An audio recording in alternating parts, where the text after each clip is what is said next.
সম্মানিত সুধী, আজ আমরা জিরান্ড এবং পার্টিসিপলের মধ্যে কীরকম পার্থক্য এবং কিভাবে টেকনিকে বাইর করা যায় সেটা শিখব।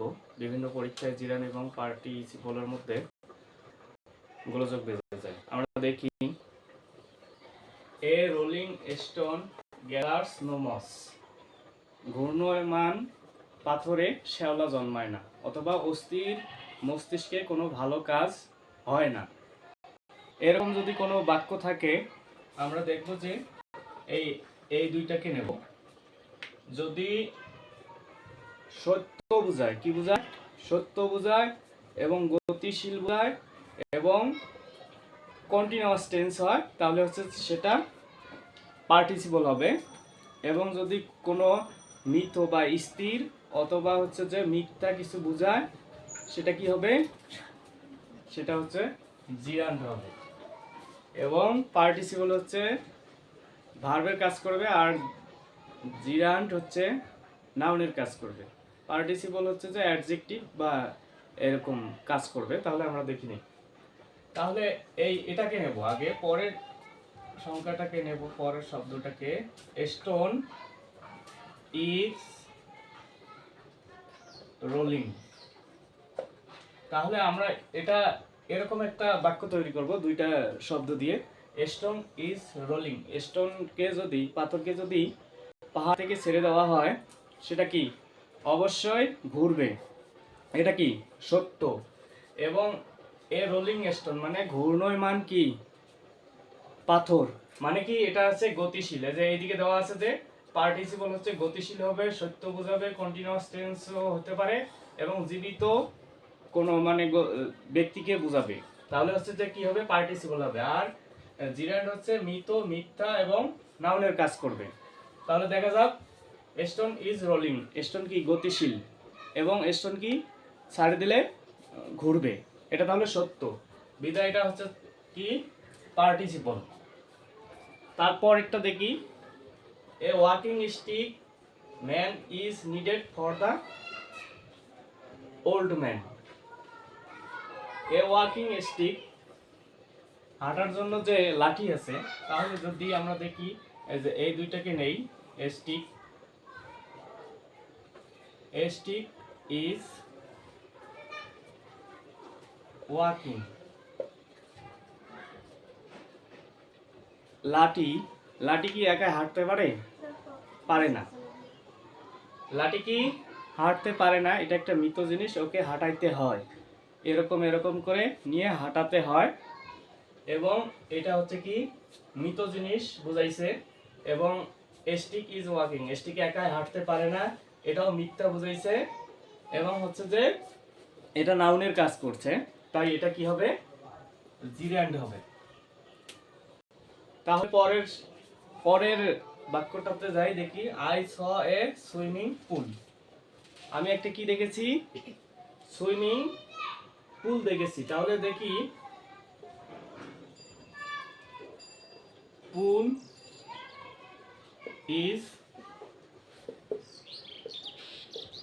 সুইমিং। পুল ইজ কি? সুইমিং। পুল কি সুইমিং করতে পারে? পুল কি সুইমিং করতে পারে? না, পারে না। তাহলে এটা কি বুঝাইছে? মিথ্যা বুঝাইছে। এবং এটা একটা নাম বুঝাইছে। কি বুঝাইছে? মিথ্যা বুঝাইছে, নাম বুঝাইছে এবং হচ্ছে যে মৃত একটা জিনিসকে বুঝাইছে। এটা হচ্ছে কি? এটা হবে জিরান্ড। এটা কি হবে? জিরান্ড হবে। তারপরে আমরা দেখি, আই স এ প্লেইং বয়। তাহলে আমরা কি নেব? এখানে যেমন দুইটা শব্দ নিচ্ছি, এই দুইটাও নেব। দেখি,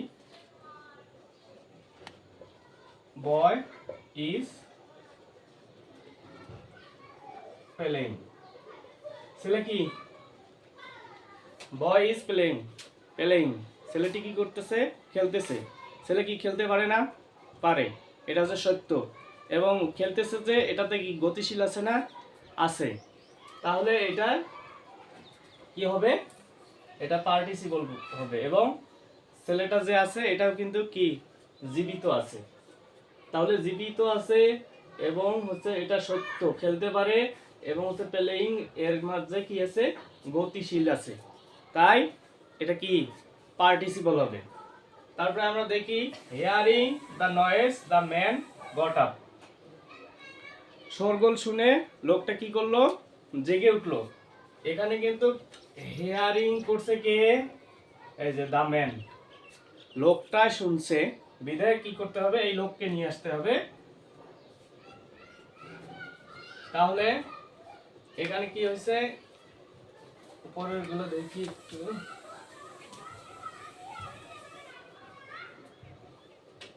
হিয়ারিং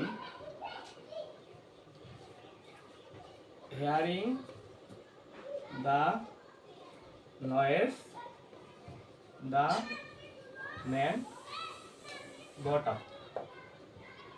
কি হলো, শোরগোল শুনে লোকটি কি করলো, উঠে পড়লো।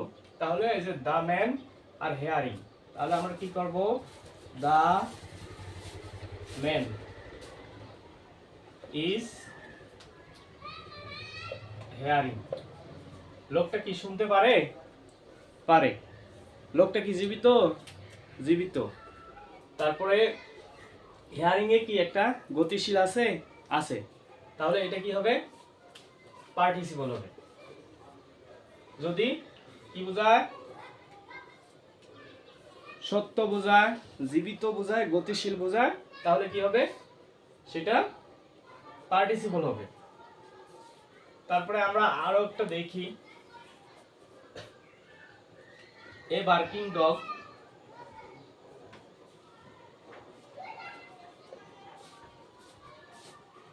A barking dog seldom byte. যে কুকুরগুলো ঘেউ ঘেউ করে, সে কুকুরগুলো কি করে, কম কামড়ায়। তাহলে দেখি এই এই দুটো নিয়ে দেখি, dog is barking, dog is barking. Dog কি বার্কিং করতে পারে, ঘেউ ঘেউ করতে পারে, পারে, সত্য। তারপরে এখানে কি আছে, গতিশীল আছে, ঘেউ ঘেউ করতেছে, গতিশীল আছে। তারপরে কি, ডগ তো একটা জীবিত প্রাণী, তাই এটা হবে, পার্টিসিপল হবে। তাহলে আমরা আশা করি জিরান্ড এবং পার্টিসিপল সম্পর্কে আমরা সঠিক ধারণা পেয়েছি, এবং যদি কোনো পরীক্ষায় জিরান্ড এবং পার্টিসিপল আসে আমরা সঠিকভাবে নির্ণয় করতে পারবো। ধন্যবাদ সবাইকে, লাইক কমেন্ট দিয়ে শেয়ার করবেন।